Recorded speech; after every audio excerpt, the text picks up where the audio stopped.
This question says Anna wants to buy a house in 10 years' time. Currently, the value of the house she's looking at is 800,000 rands. The first question says Anna is informed that the property grows at an average rate of 8% per annum. What will be the cost of the house in 10 years' time? So to calculate this, we are going to use compound interest, right? So this is just the basic compound interest, which is A is equals to P 1 plus I to the N. So we just need to substitute. Our P is the principal, the original amount. It is 800,000. 0, 0, there we go. The interest rate is 0.08, and it's going to be for 10 years. So therefore, our accumulated amount after 10 years would be, so we're looking at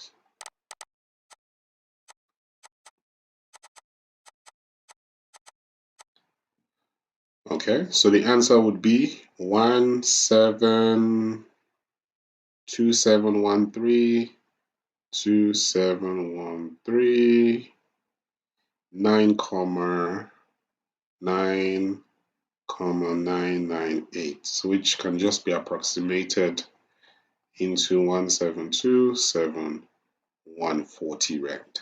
Okay, so the house is going to be what? 1,727,140 rands in 10 years' time. Yeah, so this information is quite important because we're going to need it in the next question. Now, the next question here says Anna deposits 10,000 into a savings account. 1 month later, she deposits a further 10,000 in the account, and she continues to do so for 10 years. The interest is 6% per annum compounded monthly. Will she be able to buy the house at the end of the 10-year period? So with this type of question, we use future value to help us find our answers, right? So the formula for future value is this.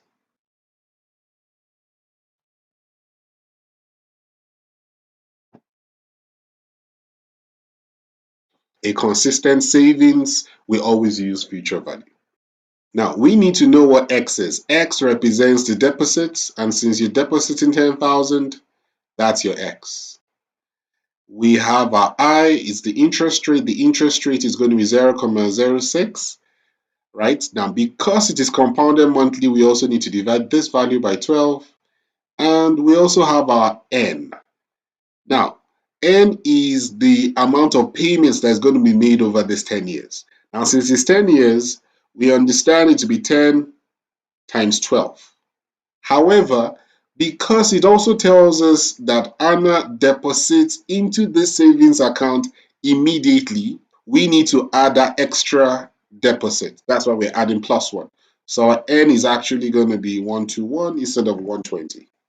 Now, all we just now need to do is substitute each and every one of these values, and you're going to get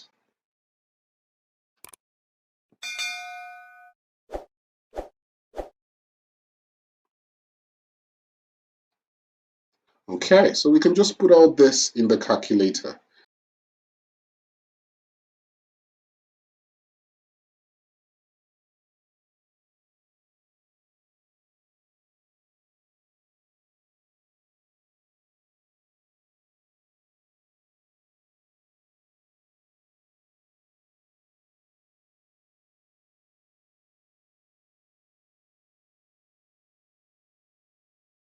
Okay, so the answer here is 1.6 million, so it's 1656987.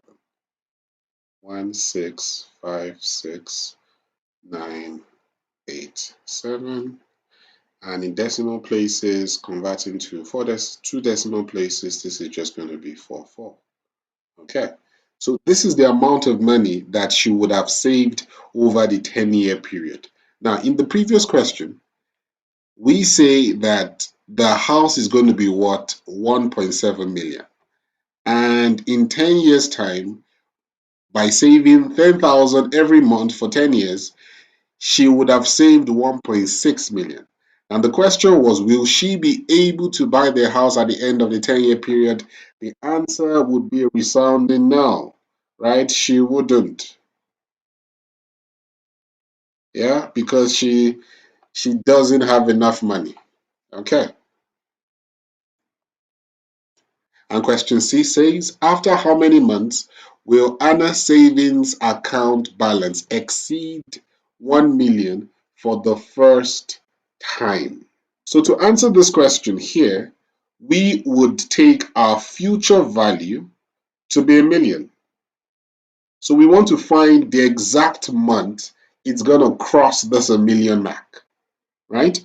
So using the same future value formula, we're going to substitute, but now remember, we're trying to find n. Everything's the same. The only difference now is that we are trying to find how many months, the n value, right?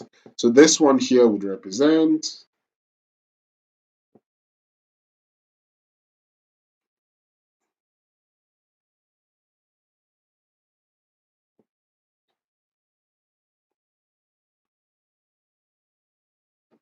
so the first thing we'll do is we are going to simplify. So we'll cross multiply and also divide by 10,000.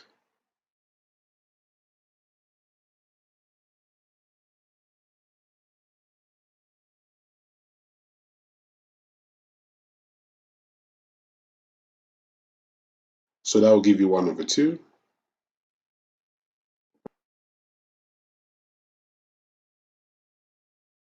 Okay, moving the 1 over to the other side.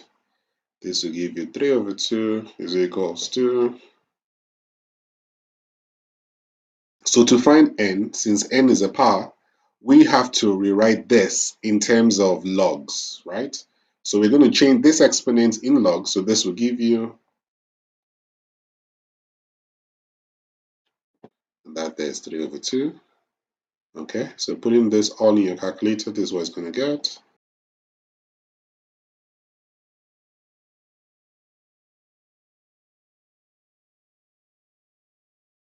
Now this here gives you 81,295, right? 81,295. Okay, so next you have to round up to whole numbers.